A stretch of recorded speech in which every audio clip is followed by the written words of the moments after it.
getting meatballs, and in my locker I had to make sure I had some gummy bears, something sweet.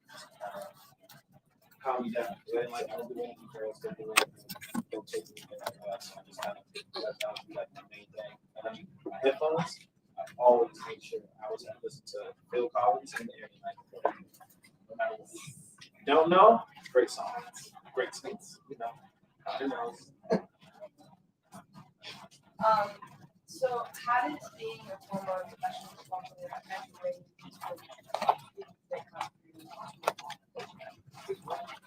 Great question. I think, honestly, I think you can probably listen just a little more whenever you play at the highest level because I tell every kid just go to coach me this high to the next level. You know, I make sure I tell them everything that they're going to be prepared for the next level, so they're not shocked, and it's not going to be anything that they won't hear. They won't prepare for. So I just try to do my best to try to make sure they're the most complete player, and just learn from any mistakes that I have. Yes, sir.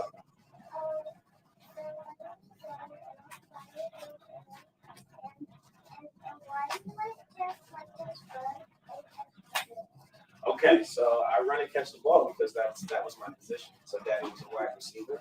So I run routes really fast, and then quarterback throw to daddy, and I catch. Great question.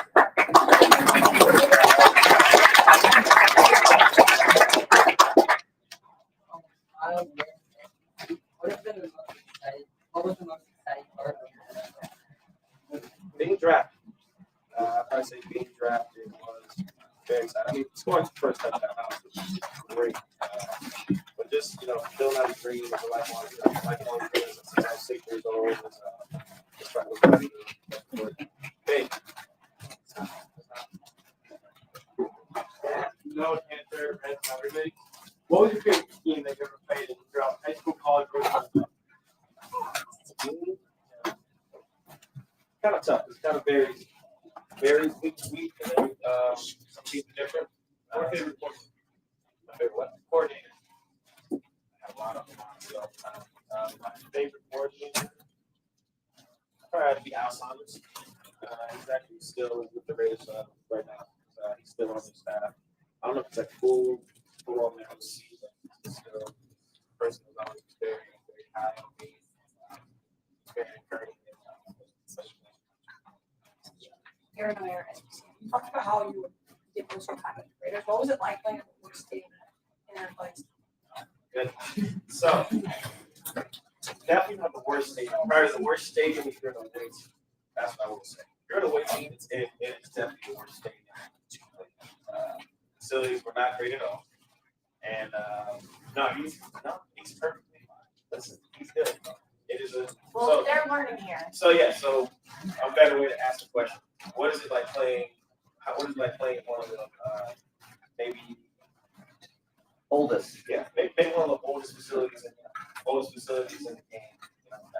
Because it's unfortunate we still shared it. That was open, so we shared it in baseball. So that's always bad to say this, but I used to root for them to never make the playoffs. Because if they did, then we got to play with dirt a little bit longer. That dirt is very, very, very unforgiving. So it's hard to get this stuff. By the time it dries, it's bad. But our facilities were they were not great. They weren't great. So just for them to have that great now is Nice League Sports Podcast. Yeah. From all the NFL teams you play on, what would you say is like the best atmosphere? Raiders definitely. Just their fans, how they travel. I love their show. I hate their show as well. They love you and they hate you, but they love you more. And that just shows just their passion and just how they are. That's it. They're great. They still love to this day. I still love them. Like on sports broadcasting camp. What have you been able to learn about yourself, more about the you coaching high school athletes? What have I learned about myself? Patience. Patience, and one thing I did learn when I was being a player is not everybody can be coach. Not everybody takes coaching the same. So what I learned with coaching, you have to be able to coach everybody a little different. You can't just yell at every single kid because not everybody responds to that. And some kids are obviously more visual learners, or you have to actually get on hands-on and show them. I was a visual learner, so I would like to get on the board and think that like you'd be surprised how uncomfortable people get when you make them get on the board and try to draw a play. It's like kind of gets them a little frazzled. So everybody, you just have to learn like different techniques with this team. And I learn every time. I learn every day, and I don't. And I always make sure that the kids are coachable, and that's honestly like the main thing with coaching. Yeah. Here in South ASBC Sports Broadcasting Camp, what was your favorite moment as an NFL player? My favorite moment as an NFL player definitely has to be my first touchdown. Against Kansas City, second half, they picked it up to the end. We were actually down in that game, and that was like a spark ball shot. So it was a spark, jumped in the black hole. Still remember since then. Carter Sports Broadcasting Camp. Your name? Carter Sports Broadcasting Camp. Gotcha. You've been playing in multiple stadiums throughout your career. What would you say was your favorite one? Oh man, my favorite stadium. Should say this. Kansas City. Believe it or not, Kansas City. Arrowhead is the funnest place. Reminds you of a college atmosphere. They have the best national anthem because at the end, if you're a Chief, you never see them, as you know. They do the home of the whole stadium just goes Chiefs. So awesome, so cool. But it's just their atmosphere, just how they are. And they honestly, I think the best thing about it at the end, how much love they show. Whether we win, we lose, because we don't like them, we don't like the Chiefs. But it's love. It's just the game. At the end of the day, they feed us afterward. It's great barbecue. So every time we go to Kansas City, I look forward to it. Isn't that where you had one of your best games? Yeah, I killed Kansas City every time I play. You had like two, three touchdowns? Yeah. Yeah. How was your Sports Broadcasting Camp? Can you describe to us like the feelings you had when you were drafted? My feelings that I had when I was drafted, when I got drafted, definitely grateful, definitely happy. But I'd probably say the draft experience was not what I didn't go as plain as I wanted it to. So definitely was a little bitter or angry at first, but just kind of just made me have more of a chip on my shoulder, just being drafted where I was drafted because my grade wasn't where I was supposed to go. But that's me learning the business of the game and kind of how the draft go. And yeah. I've been known from SBC here.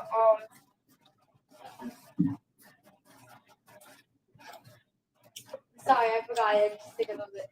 You're good. Can you come back to me like one question?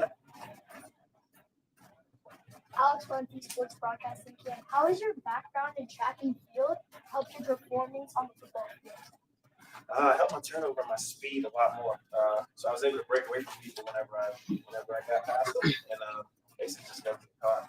And it just makes your legs a lot stronger, your endurance, and I just think it just translates. It translates over to football. It's very well, very well. You. Jacoby Ford broadcasting. What is your favorite or coolest player you played with or against? That's tough. I played against Peyton. I was a big Peyton Manning fan, so playing against Peyton was pretty cool for me. Played against Troy Polamalu. Troy Polamalu honestly was probably one of the craziest players to play. He was just so hard to game plan against. He would just do things that you wouldn't see on the defense. Like he's supposed to be doing one thing, he's kind of freelancing and does his own thing. So I'd probably say Troy and Peyton were like two of the favorite players. Welcome to Magnotta Sports Broadcasting Camp. Who has motivated you to push you to where you want to be now? Or where do you want to go? My brother was a big influence in my life. Still is. We're 9 years apart. He played football at Florida State. So I grew up in Central. So I was at Bentonville for a lot. Unfortunately, against you. But so my brother went to Florida State. And I grew up on that campus a lot. Just seeing him, his work ethic, and everything he put into me, just do it. Like he was my pro mentor that I but he did the same thing. So like he came back and coached as well, and I just saw the reception that he would get, and just everything we try to do these little things right. They have some extra passes, some extra routes after practice, some extra front catches after practice. All those little things, and all that. Even if I didn't want to hear it, didn't want, trying to be hard headed, but I'll pay it off at the end of the day because it's my biggest support and my biggest role model at the end of the day. I want to do like 4 more questions. Yeah, wow. All right, Bill, who was the best, in your opinion, was the best cornerback you burned? What? That you burned? Like, that you absolutely The best quarterback that I faced? that you absolutely humiliated. Oh, man. I think it's a lot of good quarterbacks. Antoine Cason was very good. Champ Bailey, very good. Nabi Asamoah.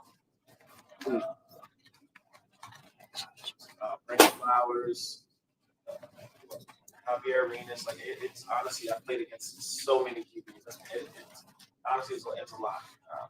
But Antoine Cason is probably one of my favorite guys, honestly, bro. It's like, we had a good chemistry going against each other, good battles. He gets some, I get some. I'll ask you one more after this. Oh, no, I don't like question. You figured it out yet? Yeah, I did. All right, I got you after this. Awesome. How did it feel playing being a player that was So that was my position coach actually when I first got him. And I actually got jealous whenever he became the head coach because I knew all that coaching was going on to everybody. So we kind of just we didn't know what was going to happen in our room at first. Just came in and sat down. The head coach was like, yes, what happens with us now? So everything that he's done, that's how he coaches. That's how he's always coached. Players coach, definitely one of the best receiver coaches that I've had. I still coach. I coach the way that I coach is based off of how he coaches. That's where I really got my first hands on, like really the coach. Just seeing the way he does stuff with his players, his receivers. That's how he did it. So to see it, it's full circle. By the way, this is the last question, but you guys could stay after to talk to him. Just we gotta do the group photos. What was your favorite moment in college?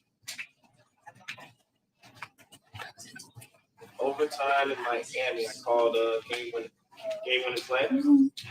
I got drew it up on the sideline Oh, against Miami. And, while you were playing college? Yeah. I saw someone out there, Dabo, listen to me. And he said, all right, well, this is you. So went out there, broke the play. Kyle Parker delivered the pass, and I used to step it. And we ended up beating Miami. They were number 10 at the time. We were on the road down here. It was great for me because my whole family was there. And still got that ball, still kept it. So that's a move I can never forget. Florida State, what you got for me? Last question. What was it like being drafted fourth round, 128 overall? It was great. Tom Cable called me. I was actually just laying in bed. Tom Cable called me. My mom was in the kitchen cooking. My brother was in the living room. And I was just laying in bed, and Tom Cable called me. I didn't know it was Tom at the time. But,